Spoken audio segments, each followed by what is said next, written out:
वास्तव में कर्मयोग ही वह योग है जिसके माध्यम से हम अपनी जीवात्मा से जुड़ पाते हैं। कर्मयोग हमारे आत्मज्ञान को जागृत करता है। इसके बाद हम न केवल अपने वर्तमान जीवन के उद्देश्यों को बल्कि जीवन के बाद की अपनी गति का पूर्वाभास प्राप्त कर सकते हैं।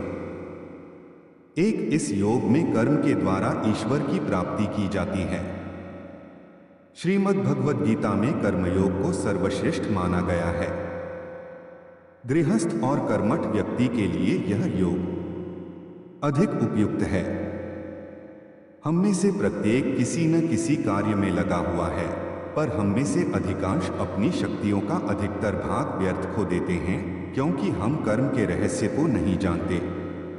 जीवन के लिए, समाज के लिए, देश के लिए, विश्व के लिए कर्म करना आवश्यक है। किंतु यह भी एक सत्य है कि दुख की उत्पत्ति कर्म से ही होती है। सारे दुख और कष्ट आसक्ति से उत्पन्न हुआ करते हैं। कोई व्यक्ति कर्म करना चाहता है, वह किसी मनुष्य की भलाई करना चाहता है और इस बात की भी प्रबल संभावना है कि उपकृत मनुष्य कृतघ्न निकलेगा और भलाई करने वाले के विरुद्ध कार्य करेगा।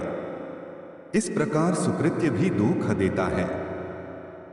फल यह होता है कि इस प्रकार की घटना मनुष्य को कर्म से दूर भगाती है। यह दुख या कष्ट का भय कर्म और शक्ति का बड़ा भाग नष्ट कर देता है। कर्मयोग सिखाता है कि कर्म के लिए कर्म करो, आसक्ति रहित होकर कर्म करो। कर्मयोगी इसीलिए कर्म करता है कि कर्म करना उसे अच्छा लगता है और इसके परे उसका कोई हेतु नहीं है। कर्मयोगी कर्म का त्याग नहीं करता, वह केवल कर्मफल का त्याग करता है और कर्मजनित दुख खोन से मुक्त हो जाता है। उसकी स्थिति इस संसार में एक दाता के समान है और वह कुछ पाने की कभी चिंता नहीं करता। वह जानता है कि वह दे रहा है और बदले में कुछ मांगता नहीं और इसीलिए वह दुख के चंगुल में नहीं पड़ता। वह जानता है कि दुख का बंधन आसक्ति की प्रतिक्रिया का ही फल हुआ करता है। गीता में कहा गया है कि मन का समत्व भाव ही योग है, जिसमें मनुष्य सुख दुख, लाभ हानि, जय पराजय, संयोग वियोग को समान भाव से चित्त में ग्रहण करता है। कर्मफल का त्याग कर धर्मनिरपेक्ष कार्य का संपादन भी पूजा के समान हो जाता है। संसार का कोई कार्य ब्रह्मा से अलग नहीं है, इसलिए कार्य की प्रकृति कोई भी हो, निष्काम कर्म सदा ईश्वर को ही समर्पित हो जाता है। पुनर्जन्म का कारण वासनाओं या अतृप्त कामनाओं का संचय है। कर्मयोगी कर्मफल के चक्कर में ही नहीं पड़ता, वासनाओं का संचय भी नहीं होता। इस प्रकार कर्मयोगी पुनर्जन्म के बंधन से भी मुक्त हो जाता है।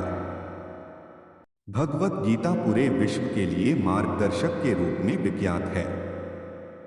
भगवान श्री कृष्ण ने अर्जुन को जीवन के जो रहस्य बताए हैं वो गीता में लिखे गए। आज भी भगवत गीता के अनमोल वचन या श्रीमद् भागवत गीता कोट्स इन हिंदी मानव के लिए जीवन शैली की बेहतरीन गाइड है। जीवन के उतार चढ़ाव में गीता में स्पष्ट रूप से कुछ महत्वपूर्ण ज्ञानवर्धक बातें कही गईं। आप कितने भी अच्छे कर्म कर लो, लेकिन समाज आपके बुरे कार्यों को ही सदैव याद रखता है। इसलिए लोग क्या कहेंगे यह सोचने से बेहतर है कि आप अपना कर्म करें।